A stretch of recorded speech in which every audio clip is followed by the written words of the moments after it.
We're back. Yes, we are. Happy Tuesday, everybody. Thanks for hanging out with us. Your Sports Take, JAKIB Sports YouTube Network. Rob Ellis, Derek Gunn, Barrett Brooks. The gang is all here. We're hanging out. All right. So we knew this going in. This is no surprise. It's one of the reasons why we talked about how important it was for the Eagles to actually win it this year. There are going to be changes. There's always changes, but there are, especially in this offseason going into the 2023 season, this Eagles roster is going to look a lot different simply because there are a lot of free agents. Now, it's already started with the coaches, but, with these free agents. So let me just read off the list of free agents, and then we'll kind of go through them, guys, of who's going to be back and who we think is not going to be back. James Bradbury, C.J. Gardner-Johnson, T.J. Edwards, Fletcher Cox, Marcus Epps, Javon Hargrave, Linval Joseph, Namdekam Suh, Kaiser White, Brandon Graham, Isaac Sayamalo, Gardner Minshew, Miles Sanders, Zach Pascal, Boston Scott, Robert Quinn, Rick Lovato. I don't think I'm missing anybody. Jason Kelsey. Obviously, we'll get into his future in a second here, and what this is going to be up to him whether or not it happens. But you said Boston Scott? I did, yeah. Okay. So let's just kind of walk through this. There's really no particular order, but let's just start on the defensive side. Don't forget about Brett Kern now. I'm trying to forget about Brett Kern, actually. actively trying to forget about him. And Sippos, that bum. No, Sippos for another year. No, he won't. He's gone. I've decided. I'm not even discussing this with the Eagles. I have no consultation. He's gone. But goodbye. That's Australia for you, pal. You guys are brutal. You talk about me being brutal. You guys are brutal. No. Man. Gunner, come on, man. Hey, Rob, don't do it with the punters, man. Don't get us going here. I want to ask you something, Rob, because I know where your heart lies. I always have. And you said off the top of the show that you still are having a tough time. Yes. Behind this loss. Okay, almost 48 hours after the fact. Why is it still sticking in your craw? Now here's I'll give you my theory later. But the game's over. We're 2 days removed from the game. It is what it is. Nothing's going to change. Yeah. Why does it still hurt you today as much as it did Sunday? Because I think that they were the better team on paper, and I think they had control of that game. And they coughed it up. I don't feel like I understand who they were going against with Andy Reid and Patrick Mahomes, two future Hall of Famers. I'm not downplaying that. But the Eagles instilled their will in the first half, and they cratered in the second half. And that's the part that bothers me more than anything else. Okay. You had the bad giveaway from Jalen, and Jalen played great. But you had the bad giveaway from Jalen. You had the awful punt. And there were just plays that needed to be made in that game that weren't made. And it just really frustrates me because let me put it this way. It sucked the way the Phillies lost on that home run in Game 6 when Wheeler was pitching great and he got pulled and it didn't work. But I felt like they were the underdog to Houston, like legitimately. Houston was a much better team. We could run through other settings and situations where I could have lived with it had that been the circumstance. I didn't feel that way. Like I felt like this Eagles team with the depth that it had, and I also don't think we're going to see an Eagles team with this kind of depth for a very long time either. You know what, Rob? Think about this. The last time the Eagles had anything close to a dominant defense like this, and correct me if I'm wrong, but I covered this team for a long time. I went all the way back to that 2014. Yeah. Okay. Yeah. Now think about how many years ago that was. Yeah. It's almost 20 years ago. Yeah, it's almost 20 years ago. So that defense in 2004, you had Dalk on the back end. You had Trotter. You had all these dudes.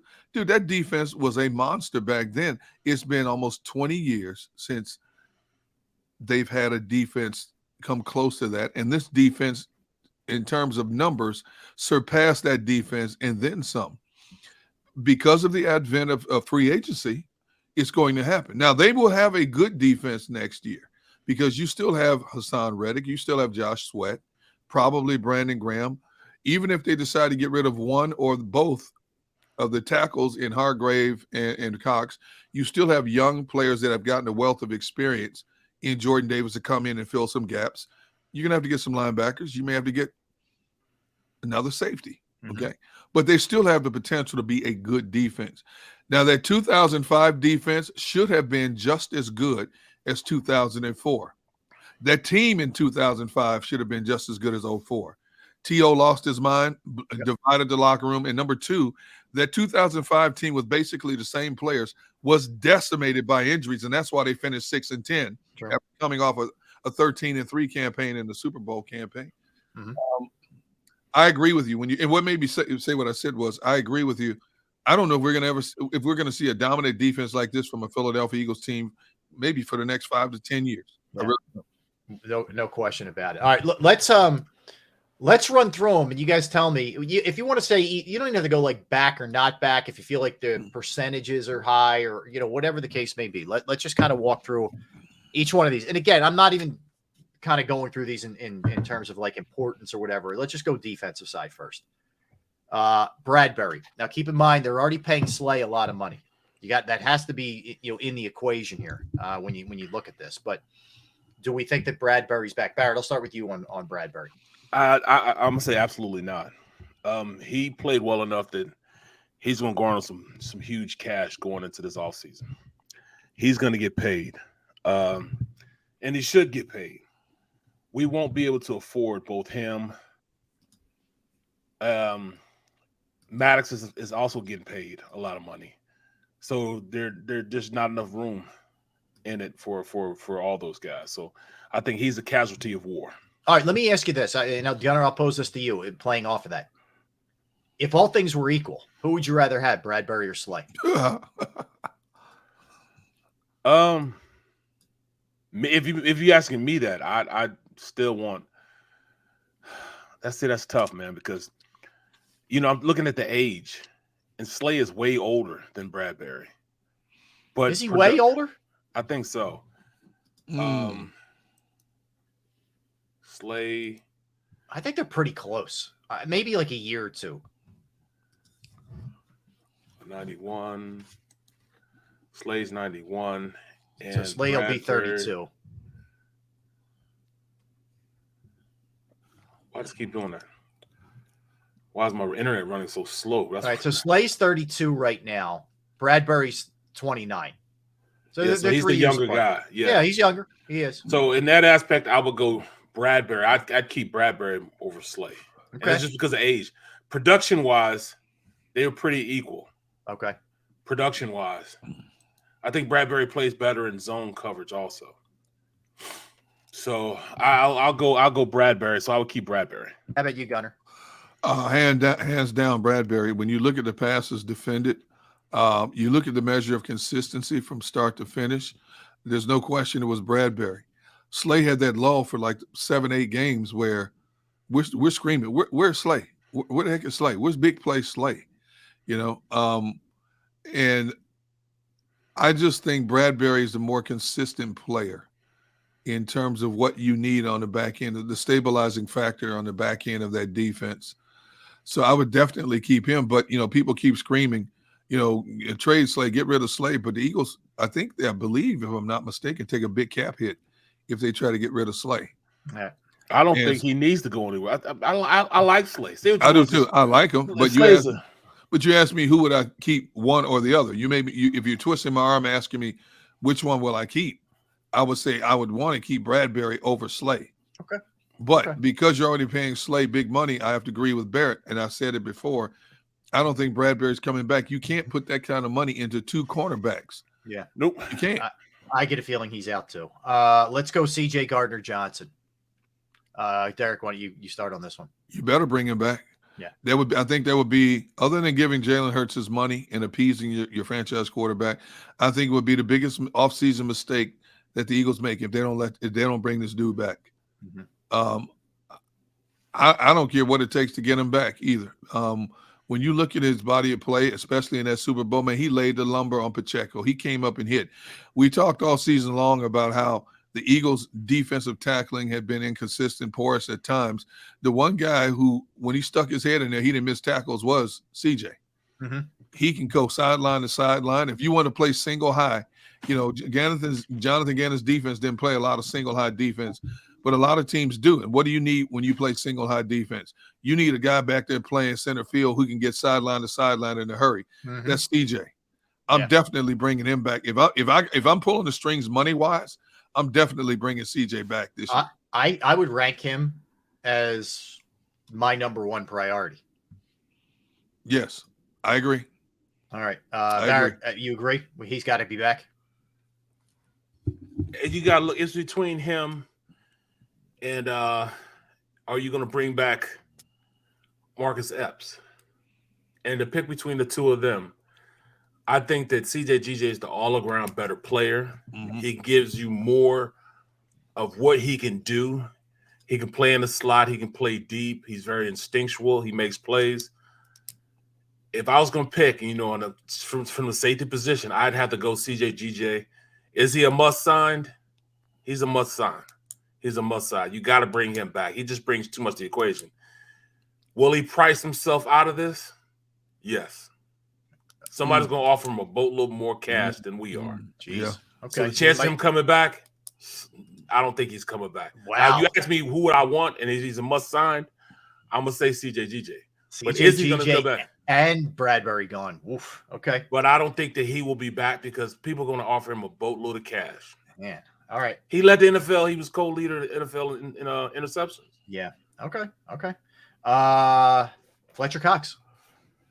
I'm going to go. Only at a massive, massive, massive discount. Do you think he's going to take a massive, massive discount? Is he going to get it elsewhere? I guess that's the biggest question, Barrett. I think he'll probably could get like 7-ish on the open market. Maybe the Eagles offer 4. No, if he does that, like if somebody offers him 6 or 7, he's going with 6 or 7. I don't think the Eagles are going to go past 7. If they go 7, I think he'll stay here. He'll stay here at 7. Okay. It's cutting his salary in half. He made 14 this year. Right. So there's nobody going to give him more than that. Yep. But I think the Eagles will give him 7. So I by bet saying you've he's done it. back, I think he is back. Okay. If he comes back here, it will be on a 1-year deal. His multi-year deals with this organization are done. How bad does he want to play with a team that could potentially get back to the Super Bowl again, or will his pride not let him take lesser money?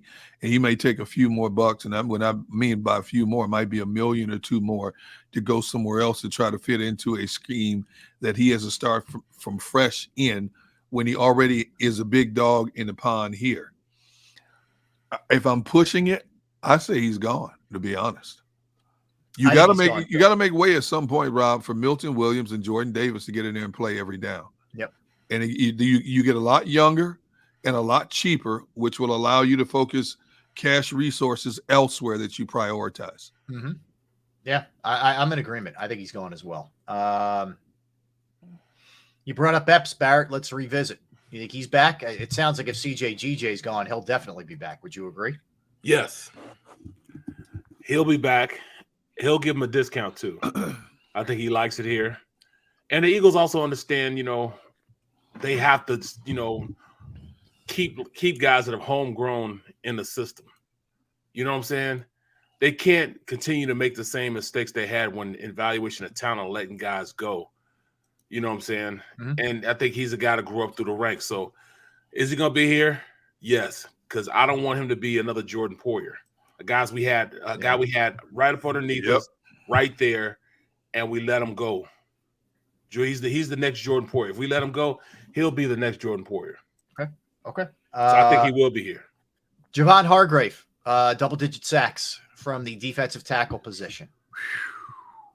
If Cox is walking or he's coming, whatever, I think that some of it depends on that. You do have Jordan Davis. You do have Milton Williams in place. He's going to command money for sure after this kind of season. Like good money on the open market because he's still got gas left in the tank. That's for sure. How old is he? No, pull it up. I'll have it in a second for you. He is 30. He's 30 right on the nose. Okay, so he's 30. Let's see. You just gave Josh Sweat a new deal. Wasn't a gargantuan deal, but you gave him a new deal. You have 2 young guys in there. You still need depth. They like their depth and rotation in both offensive and defensive lines. I think he would serve well as a leader for that defense. But I will say this: you see him as a leader? I don't see him as a leader. You don't think so? No, I don't think he gives those traits. When I think of Hargraves, I don't think of a guy as a rah-rah guy, a leadership type of guy. I see him. Okay, let me clarify that. Maybe not a verbal leader. Okay, all right, I get that. Okay, I see him as a leader in terms of helping teach young D linemen the tricks of the trade to make them more efficient, for as many downs as they're going to play. You know what? There are a lot of guys, and this is the one thing. This is back in the days when Malcolm Jenkins was here, the 2017, when we would all stand in the locker rooms and go from player to player and ask, "Are you a leader on this team?" And the consensus was, I'm not a real verbal leader, but I like to lead by example, which means to help teach players. And that's okay. And a lot of people in the locker room, media-wise, got frustrated because they couldn't get someone to say. The only one that would come out and say it was Malcolm. He would tell you that I'm back here teaching these young DBs on how to look across the line of scrimmage and decipher what you're saying. But most of the other guys, the Brandon Grahams and the Lanes and all these guys, I like to lead by example, and it worked for them. That worked. I don't see Hargrave as that verbal leader, but dude, he is somebody. If I'm Jordan Davis and Milton Williams, I'm leaning on him when I'm sitting in my lockers because all the D linemen sit together, offensive linemen sit together. I'm asking him questions nonstop about what helped you sustain yourself in the NFL and be able to make the kind of money you're making. What do I need to do? What do you see in me that I need to work on to get to where you are? That's what I needed Javon Hargrave for. I feel good about Milton Williams. We'll find out if he's getting the bulk of the snaps, how he is. I frankly have no idea what Jordan Davis is. Yeah. I don't know. I mean, it felt like he got more snaps in the Super Bowl and did nothing. Like we kind of overlooked all of this because the season was so great, but they didn't get much out of their draft picks. Now, it didn't have to because they were so deep, but we're really going to find out about Jordan Davis next year. And there's no more like conditioning excuses or any of that stuff. That's gone. Like now you got to play. Yeah. We'll see. Yeah, I agree, Rob. You spend that kind of capital to get him, but you've identified him as a rock of Gibraltar, so to speak, in the trenches for years to come. Yep. A man that big and that athletic, and he was graded out as the premier tackle in the draft. You've got to get maximum effort out of him, and not just 25% of the snaps. He's got to be in that 40 to 55% range of snaps. The way they like to rotate their D linemen, he's got to be at least close to more than 50. He's got to be more than 50% of the snaps. Agreed. Next season. Agreed. I'm going to put these two in the same category. All right. We're going to put Sue and Linval Joseph. I don't think there's any way either are back, but do you guys think there's any way either returns? No, I don't. The reason why I don't is because they were just a bridge for Davis, and then after Davis got hurt, his progression in the defense became stagnant because those two guys played better than he did. Now he'll have Davis will have a better shot of now getting incorporated into the defense, and he'll be better next year simply because he ain't gonna have no choice but to be better. Yeah. But you could see the inconsistency of how he played, and when you saw with Linval Joseph and Ndamukong Suh. Neither one of those guys will be back, number one, unless they want to come back for the cheap. Yeah. And I can't see either one of them guys coming in. They're going to be mercenaries. The gun, that's your thing right there. They're mercenaries. And that's what they're going to wait until like they did this year, week 7, week 8, and come on a squad they think potentially has a chance to go to the Super Bowl. But as far as them going into training camp and being signed up, no. Okay. Kaiser White, and I got to tell you, I don't think he played particularly well the last 8-9 games, personally. I think he's probably gone too. He's definitely gone. Yeah. And I think he's showed enough that somebody's going to pay him too, though. He's going to get paid. Yeah. Somebody's going to pay him, but it's not like he deserves a lot more than what the Eagles would offer him. Would he sign back with the Eagles? I doubt if they sign him back, not because he doesn't belong, because he can come in and still be pretty good. But I think that signing him back will really hold back Dean's progress in him. They want him out there. He's another one. He better be able to play. Yeah, but it also is dictated what we do at the middle linebacker position. And we'll get to that when we get to it. But I'll explain what I'm talking about. But I don't think he comes back because they like Dean and they want Dean to play his position. All right. Let's go. I'll start with you on this one, Derek. Brandon Graham. Brandon Graham, who you have a good feel for sure. You should have stayed a linebacker, man. You should have went to T.J. Edwards. All right, let's go T.J. Edwards. There you go. Thank you. Appreciate that, Rob. T.J. I had a lot to say about that. Okay, go ahead. All right, let me tee you up. T.J. Edwards, the floor is yours. That's why he's a pro, y'all. That's why he's a pro. If I was a pro, I would have went to T.J. Edwards right after Kazir White. No, I mean, now this is where it's going to get real dicey because T.J. Edwards deserves to be here, but T.J. Edwards deserves to be paid like some of the top linebackers in the league. Are the Eagles going to pay him that top money? No. They deserve the top money? Yes. Is it good enough to get top money? Yes. Will he take a home down discount? No. Okay. He played good enough that people took notice on T.J. Edwards. The speed thing was not something that hurt him. I think he actually got quicker, more explosive this offseason.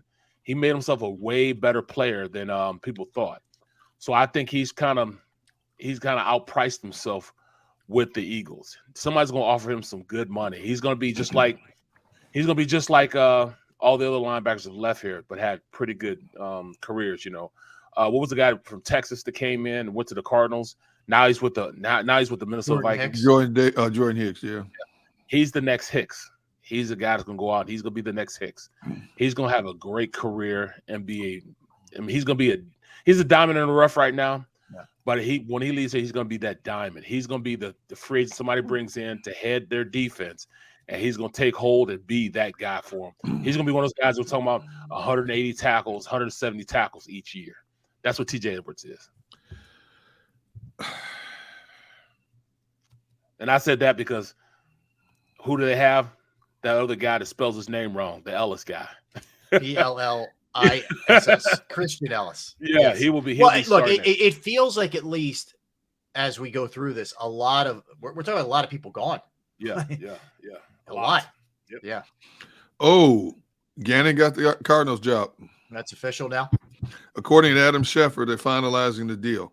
But that's another topic. Anyway, getting back to T.J. Edwards, to me, I agree with everything that Barrett said. I've been on record a number of times telling you guys I've watched this kid from his 4 years of Wisconsin to his development as a pro linebacker. That was your boy, yeah. Yeah. The one constant with me that still sticks out with him is he's a liability in pass coverage. Okay. But I will Not say anymore. Yes, he is. Yes, he is. You ain't putting him on the better tight ends in the game, Barrett. I'm sorry. Well, he's not that linebacker though. He's not that linebacker. But that's why I say he's a liability. Yeah, he's a liability in pass coverage.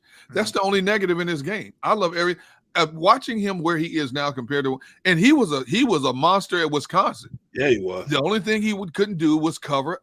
He could not drop back in coverage and cover consistently. That's not a knock against him because there's a lot of inside linebackers that cannot cover that are getting paid in the National Football League. All right, let's because I want to get to the Gannon stuff. Let's move quick. They're wrong for that, man. You guys are all wrong. What? Thank you, Lord. Awesome. Haha, good news. Yes. Yeah. All right, let's just go there. Let's go Gannon. So Gannon's out. And That's horrible, ain't it? The city has hated this guy from Jump Street.